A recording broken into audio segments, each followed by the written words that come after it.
গল্প অলস হাঁস ও পরিশ্রমী পিঁপড়ে।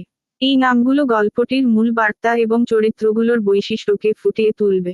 একসময় এক ছোট্ট শহরে প্রতি বছর তুষারের শেষে এমন প্রচণ্ড তুষারপাত হতো যে পুরো শহরটি বরফে ঢাকা পড়ে যেত।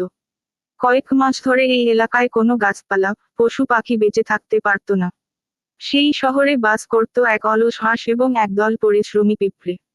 হাঁসটি ছিল অলস প্রকৃতির। সে নিজে কখনোই খাবার সংগ্রহ করত না, বরং অন্য পশু পাখিদের বাসা থেকে খাবার চুরি করেই সে পেট ভরাত। তুষারপাতে শহর ঢেকে যাওয়ার আগেই সব প্রাণী নিজেদের জন্য খাবার সংগ্রহ করতে ব্যস্ত হয়ে পড়ে। পিঁপড়েরাও দলবদ্ধ হয়ে তুষার ঢাকা মাসগুলো পার করার জন্য খাবার জমাতে থাকে। পিঁপড়েরা হাঁসটির অলসতা দেখে তাকে বলে, তুমি খাবার সংগ্রহ করছো না কেন? তুষারপাত শুরু হলে আর কোনো খাবার পাওয়া যাবে না। তখন তুমি না খেতে পেয়ে কষ্ট পাবে। কিন্তু হাঁসটি হাসতে হাসতে বলে, আমাকে চিন্তা করতে হবে না, আমার খাবার এমনিতেই জুটে যাবে। মনে মনে সে ভাবতে থাকে, অন্যদের খাবার চুরি করেই সে বেঁচে থাকবে। কিছুদিন পর তুষারপাত শুরু হলো। পুরো শহর বরফের মোটা চাদরে ঢেকে গেল। হাঁসটি ঘুম থেকে উঠে চিন্তা করে, আজ কোন প্রাণীর বাসা থেকে খাবার চুরি করবে। কিন্তু দরজা খুলে দেখে বাইরে শুধু সাদা বরফ ছাড়া কিছুই দেখা যাচ্ছে না।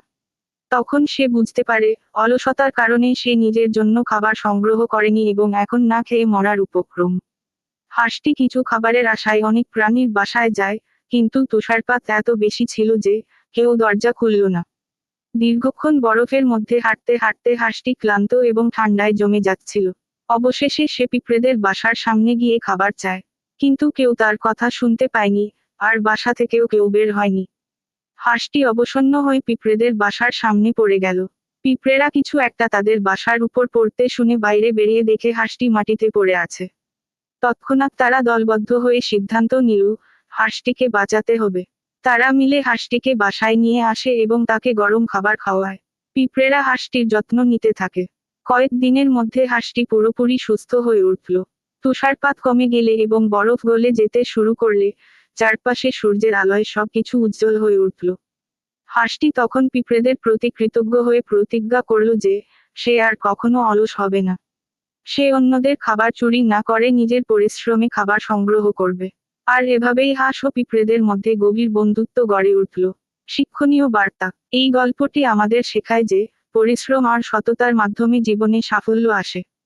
অলসতা এবং অন্যের ওপর নির্ভর করা কখনোই সুখকর পরিণতি আনতে পারে না।